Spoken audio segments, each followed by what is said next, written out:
Hartlike goeiemôre en baie welkom by hierdie aanlyn erediensbelewenis. Ons gebed is dat jy die Here op 'n baie tasbare wyse sal beleef. Geliefdes, genade en vrede vir julle van hom wat is, wat was en wat kom, en van die Heilige Gees en van Jesus Christus, die geloofwaardige getuie, die eerste wat uit die dood uit opgestaan het en die heerser oor die konings van die aarde. Hierdie drie enige God seën ons vanoggend met sy teenwoordigheid. As aanvangslied reageer ons op hierdie groet van die Here deur lied 220 saam te sing.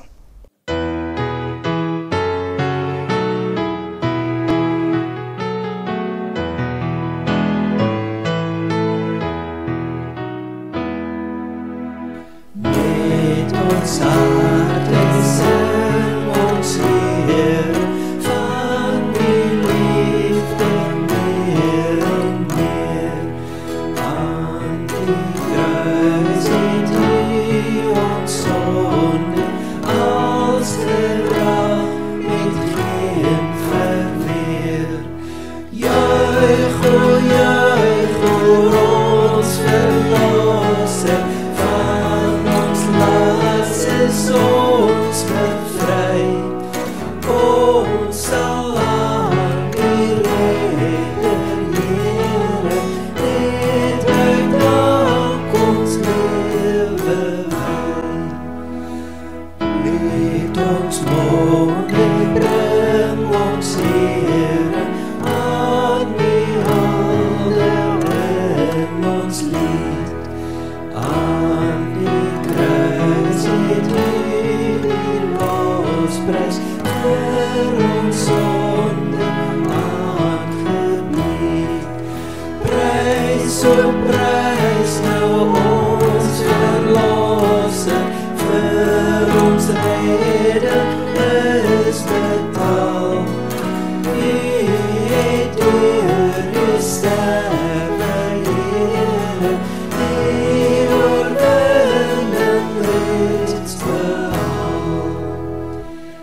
En ek hoor die duisend stemme, sal ons loflied U besing.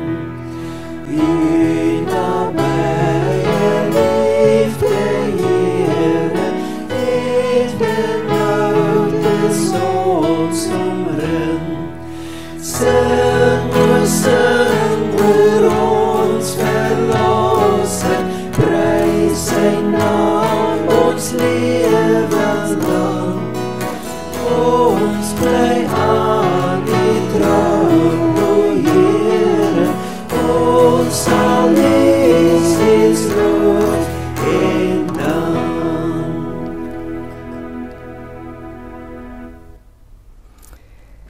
Een volgende beweging is dan die aanvangswoord of die fotum, en dit is die woorde uit Psalm 63. Ek soek U, o God, my God. Ek dors na U, ek smag na U, soos in 'n dor en 'n droë land, 'n land sonder water. Ek wil by U in die heiligdom wees, om daar U mag en U grootheid te ondervind. U troue liefde is meer werd as die lewe, en daarom sal ek U prys. Ek sal U my hele lewe lank loof, my hande ophef om U naam te prys. Kom ons word stil vanoggend voor die Here in gebed. Here, ons kom dankie vir ons lewe en ons bely, Here, dat U die begin en die einde van ons lewe is. Here, ons gebed is dat U ook in hierdie oggend op 'n baie besonderse en unieke wyse by ons sal opdaag, en dat ons deur ons verbondenheid met U en ook aan U kerk, dat ons U liefde en U genade en U sorg in ons lewens sal ervaar. Maar boop dit wil ons ook bely, Here, wees vir ons die lig, wil U vir ons die rigting aanwys. Here, waar ons op pad is om in die kerk 'n pad te stap saam met U, waar ons ook U dood en ook uiteindelik die opstanding vier, in hierdie tyd op pad na Paasfees, in hierdie lydingssondag. Here, wil U ook so ons harte instem. En vanoggend in ons saamwees wil U woord vir ons breek en ons daardeur kom bedien en ons voed. Dit bid ons, Here, in die wonderlike naam van ons almagtige Here. Amen. Vanoggend lees ek saam met jou 'n gedeelte uit Micha 6, vers 6 tot 8 as die wet. En gewoonlik, as ons die wet van die Here hoor, dan is dit vir ons 'n geleentheid om ons lewens ook voor die Here te bring. 'n Aangrypende teks, Micha 6, wat sal ek saamvat as ek na die Here toe gaan, as ek voor die hoë God gaan kniel, moet ek met offers na hom toe gaan, met jaar-oud kalwers? Mens, die Here het jou bekend gemaak wat goed is. Hy vra van jou dat jy reg sal laat geskied, dat jy liefde en trou sal bewys en dat jy bedagsaam sal lewe voor jou God. Dat jy reg sal laat geskied, dat jy bedagsaam sal lewe, dat jy liefde en trou sal bewys en dat jy bedagsaam sal lewe voor jou God. Ons is uiteindelik in die 4de Sondag van lydingstyd en die gedeelte wat ons vanoggend by stil staan is die gedeelte, die bekende gedeelte, die bergpredikasie, die bergrede waar Jesus aan die woord is. En ek lees vir ons daardie gedeelte. Ons lees vanaf vers 1 tot 12. Toe Jesus die menigte mense sien, het hy teen die berg opgegaan en nadat hy gaan sit het sy disippels na hom toe gekom en hy het hulle geleer en gesê: Geseënd is die wat weet hoe afhanklik hulle van God is, want aan hulle behoort die koninkryk van die hemel. Geseënd is die wat treur, want hulle sal vertroos word. Geseënd is die sagmoediges, want hulle sal die nuwe aarde ontvang. Geseënd is die wat honger en dors na wat reg is, want hulle sal versadig word. Geseënd is die wat barmhartig is, want aan hulle sal barmhartigheid bewys word. Geseënd is die wat rein van hart is, want hulle sal God sien.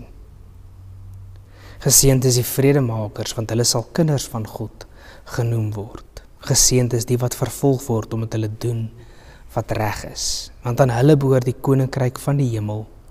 Geseënd is julle wanneer die mense julle ter wille van my beledig en vervolg en valslik al wat sleg is van julle sê. Wees bly en verheug, want julle loon is groot in die hemel. Hulle het immers die profete voor julle net so vervolg. Net voor hierdie gedeelte wat ons nou gelees het, kry ons 'n bietjie konteks en hier vanaf vers 23 sien ons hoe die Here mense genees en baie weldade aan hulle bewys. Ons hoor daar dat hy bose geeste, mense wat in die mag van bose geeste was, dat hy hulle genees en verlamdes, dat hy hulle gesond maak. En dit is amper in die konteks dat Jesus is besig om sy woorde word gevolg deur die feit dat hy letterlik mense se lewens, die trane kom afdroog en hulle trane vervang met blydskap. En mense amper kon vra, as ek en jy hoorders word van hierdie woorde en uiteindelik hoor en na die bergpredikasie kyk, is die vraag uiteindelik die tema van hierdie bergpredikasie is dat God se koninkryk, Matteus doen baie met hierdie gedagte, die koninkryk van die hemele.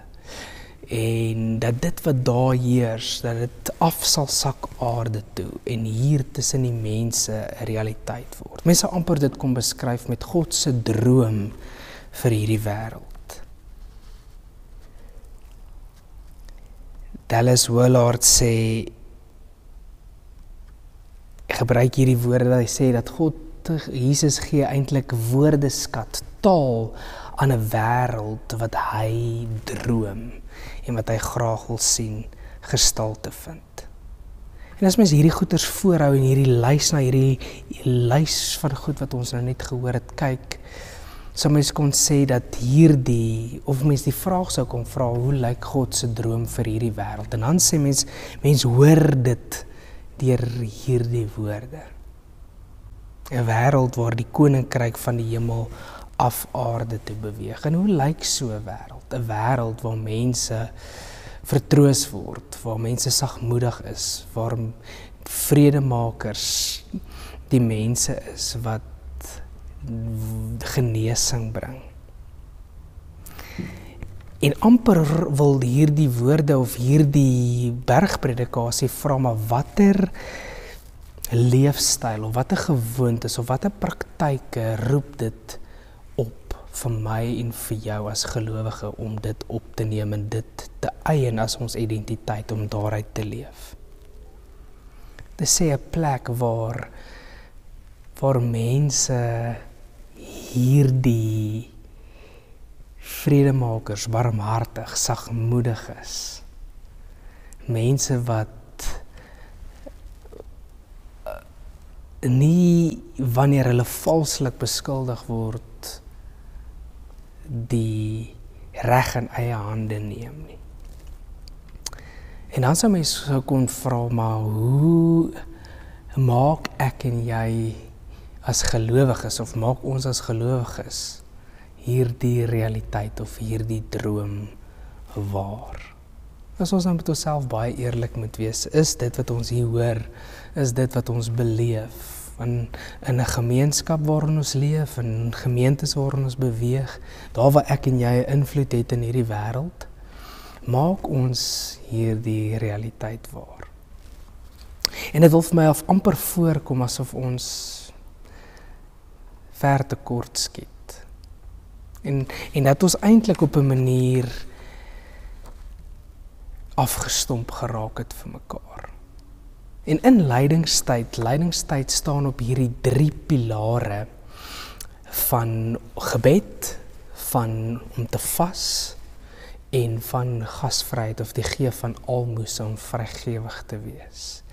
En dat jou gebed of jou vas of jou te onthou van sekere dinge jou ritme versteur, maar nie net omdat jy godsdienstig is nie, omdat jy dit vul met betekenisvolle inhoud, sodat God amper die koers van my lewe verander deur dit wat in hierdie stilte of in hierdie vas en in hierdie gebed gebeur.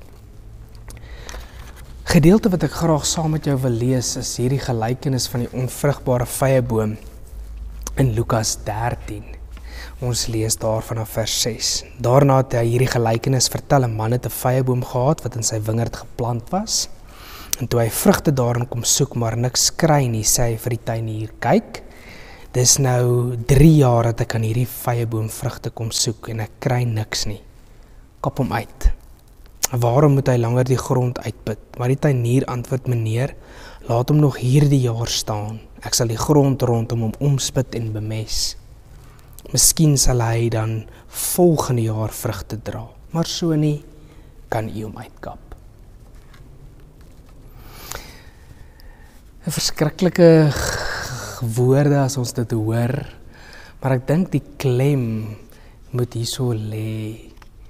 En in inleidingstyd is daar dat ons iets van die genade ook van die tuinier beleef, maar dat mens voordat jy daarby uitkom, stil staan by dit wat in my vas en in my gebed en in my stilte op die radarskerm verskyn, is dat ek besig is om my lewe, kyk in my lewe in 'n spieël en my lewe te kalibreer. Ek doen eintlik 'n gewoonte audit. En 'n gewoonte audit is om selfondersoek te doen om te kyk in die areas in my lewe, waar kan ek dinge verander?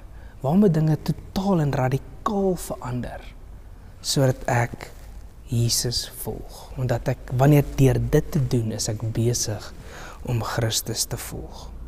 En as ons in hierdie gewoonte audit met mekaar besig, of met ons eerder met onsself besig wees, dan kom ons agter dat ons eintlik vir 'n wêreld en vir mekaar afgestomp geraak het. Ons gaan mekaar deesdae eintlik nie veel nie. Ons wil almal eerste by ons bestemming uitkom, of ons het amper blind geword vir mekaar. En dat ons eintlik so jaag van naweek tot naweek, of om net die een ding en die volgende ding in ons lewens afgehandel te kry. Dat ons aan die einde van die jaar kom en ons stomp en afgemat voel. Omdat ons eintlik ons lewens op so 'n manier inrig dat ons eintlik mense word, want wanneer die tuinier of wanneer die eienaar by hierdie boom kom, nie vrugte aan die boom kry nie. Mens sou kon vra, sou as ek na my lewe of ons gemeente se lewe, wat kom ons sê, ons is 'n klomp vrugtebome in hierdie boord, wat is die opbrengs, wat is die oes wat hierdie boord oplewer? Dra ons die vrugte wat getuig van hierdie wat ons sien by Jesus in die bergpredikasie? Is ons besig om 'n nuwe gemeenskap te word wat anders leef? 'n Gemeenskap wat vrugte dra. Nie vrugte ter wille van onsself om te kyk hoe wonderlik is ons en hoe goed vaar ons nie, maar vrugte waarin mense, wanneer hulle met ons te doen kry, dat dit vir hulle 'n lafenis is, dat dit vir hulle wonderlik is, dat hulle iets van hierdie koninkryk van God smaak wanneer hulle met ons by die kerk is, wat God se mense is, wat sy nuwe gemeenskap is, met hulle, met ons te doen kry. 'n Gemeenskap wat heel en geheel anders leef. En as mens gaan stil staan by hierdie bergpredikasie, dan hoor 'n mens uiteindelik dat die beweging van hoe God se genade ons ver te kort skiet. As ons hierdie goed voorhou en ons hoor hierdie gelykenis, dan vra die tuinier, ek sal hom water gee, ek sal hom bemes. Ek sal seker maak, ek sal mooi na hom omsien. En in Johannes 15, waar Jesus vir sy disippels sê, maar julle is die wingerd, ek is die wingerdstok en julle is die lote, julle moet in my bly, julle moet in my ingeënt wees. En dan sê daai gedeelte, ek dink is vers 2 wat praat, julle is reeds reg gesnoei, sodat julle vrugte kan dra. Dit is amper onmoontlik vir ons, hierdie lote wat reg gesnoei is, wat ingeënt is by hierdie wingerdstok van die ware lewe, van die ware koninkryk van God, om nie vrugte te dra nie, of om slegte vrugte te dra. Nou, as 'n mens so 'n bietjie gaan kyk na hierdie bergpredikasie en jy hoor en jy kyk dat geseënd is die wat arm van gees is mense wat weet hoe afhanklik hulle van God is. Connie Burger wat sê mense wat weet dat hulle aan die einde van hulle kragte gekom het en dat hulle uiteindelik in totale afhanklikheid voor die Here staan. Mense wat geseënd is die wat treur, want hulle sal vertroos word. Nou weet ons dat daar baie onreg en hartseer en ongeregtigheid in hierdie wêreld is. En hierdie hartseer gaan uiteindelik nie oor sonde nie, maar oor die chaos en die lyding en die onreg in hierdie wêreld. Disippels wat 'n diep hartseer en 'n moedeloosheid oor die wêreld waarin mense vertrap word, weggestamp word en waar die wat die scepter van mag swaai tot hulle eie voordeel hierdie wêreld sleg maak. En deur hulle sagmoedigheid, deur dit wat die Here kom plaas het, dat hulle 'n nuwe aarde sal ontvang. Hierdie sagmoediges, hulle sal 'n nuwe aarde ontvang en hulle sal 'n nuwe aarde kom bewerkstellig. En mense sou kon vra, maar hoe kry mense dit reg? En dis een ding, mense wat sagmoedig is nie mense wat sommer net toelaat dat die wêreld oor hulle loop nie. Dit is nie swakkelinge wat net Gods water oor Gods akker laat loop nie, maar is mense met 'n beheerste innerlike krag. En hierdie beheerste innerlike krag is dat hulle weet dat God hulle in staat stel om te volhard in hulle sagmoedigheid. In Psalm 37, daar vanaf vers 5, dan praat hulle, skryf die psalmdigter, woon en werk rustig voort.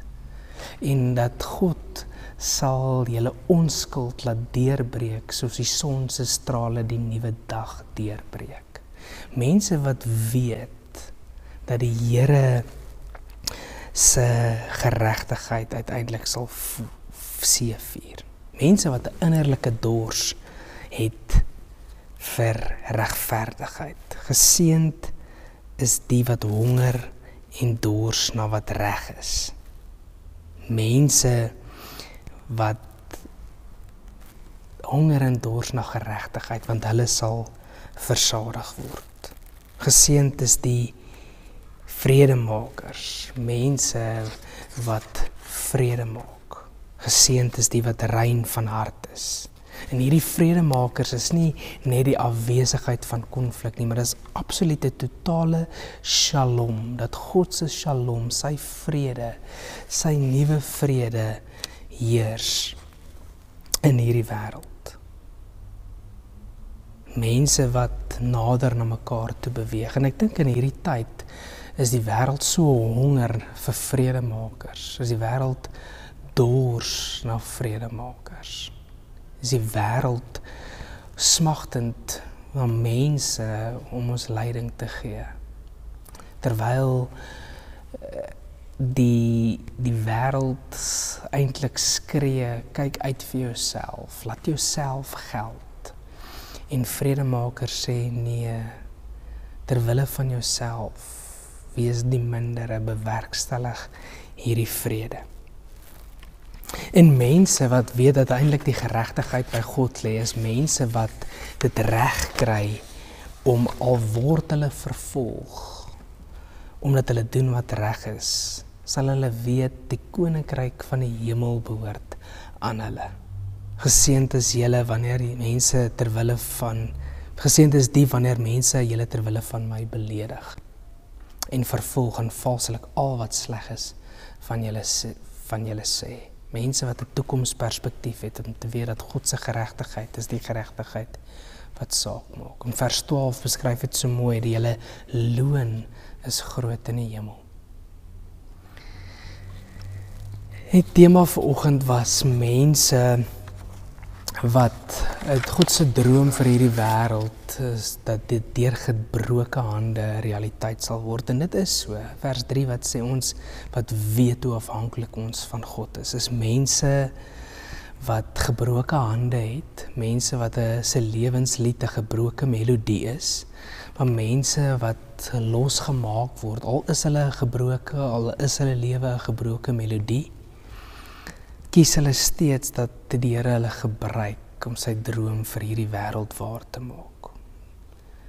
En dat ons lewens eintlik 'n lofsang sal sing, dat dit aan die Here sal eer bring. En mag ek en jy deel wees van 'n nuwe geloofsgemeenskap wat hierdie droom van die Here in ons midde 'n realiteit kom maak. Kom ons bid saam. Wonderlike Here, dankie dat ons ook so saam kan wees.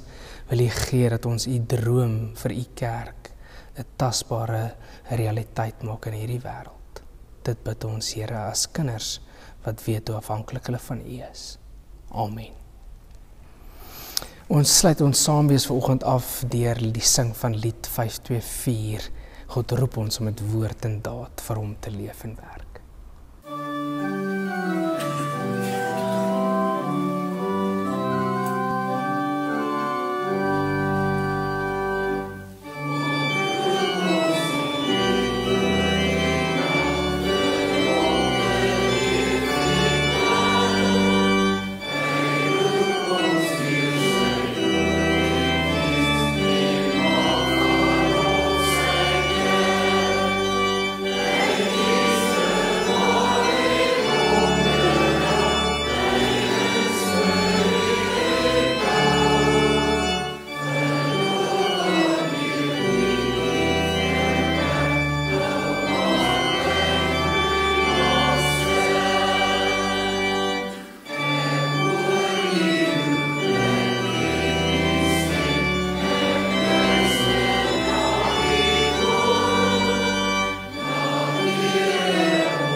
Ontvang dan ook so die seën van die Here en gaan leef in sy liefde. Mag die liefde van God en die vrede van Christus en die krag van die Heilige Gees met ons wees en bly nou tot in ewigheid. Amen.